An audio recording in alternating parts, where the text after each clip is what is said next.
À l'instar de la communauté internationale, le Bénin célèbre ce mercredi 5 octobre 2022 la 29e journée mondiale des enseignants. Une belle occasion pour le syndicat national des enseignants du secondaire technique et de la formation professionnelle du Bénin de faire une déclaration devant la presse, dont voici un extrait lu par Alexandre Adjinan, son secrétaire général. Militantes et militants.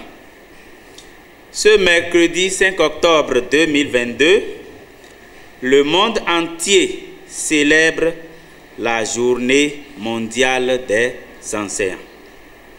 Le thème de cette année, intitulé « Enseignants, acteur principal du changement de mentalité », est évocateur et insiste sur le rôle important que joue l'enseignant dans la formation, mais aussi et surtout dans l'éducation des futurs citoyens qui vont assurer la relève dans les différents domaines.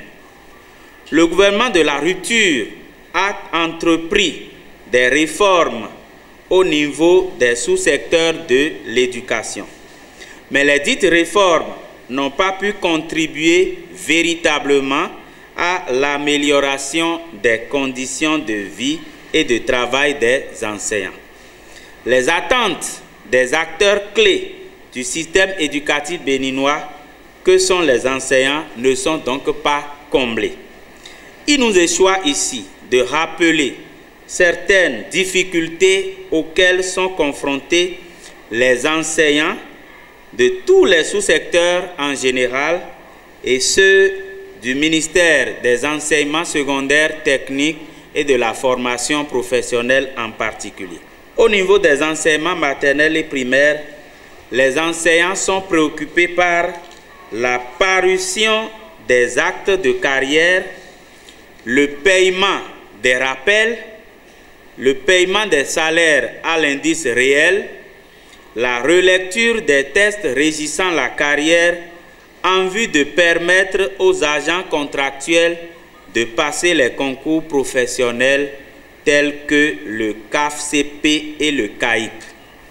Au niveau des enseignements secondaires techniques et de la formation professionnelle, il est important de faire respecter l'arrêté 2019-069 du 27 novembre 2019 portant charge horaire hebdomadaire des professeurs des enseignements secondaires général, technique et de la formation professionnelle en attribuant le quota horaire requis aux AME. Procéder à un recrutement massif en tenant compte des AME admis dans la base de données. Former de façon continue toutes les catégories d'enseignants en vue de l'amélioration de la qualité de l'offre éducative.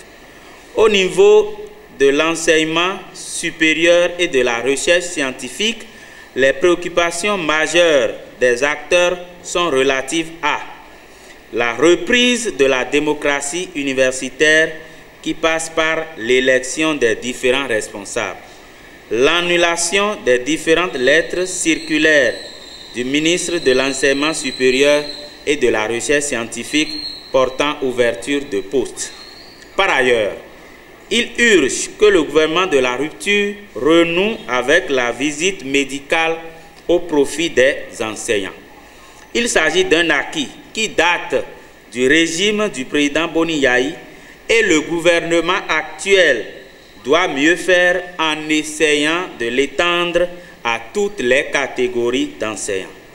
De même, indépendamment de l'augmentation de salaire promise à tous les travailleurs, le régime de la rupture doit revaloriser la fonction enseignante à l'instar de plusieurs pays de la sous-région.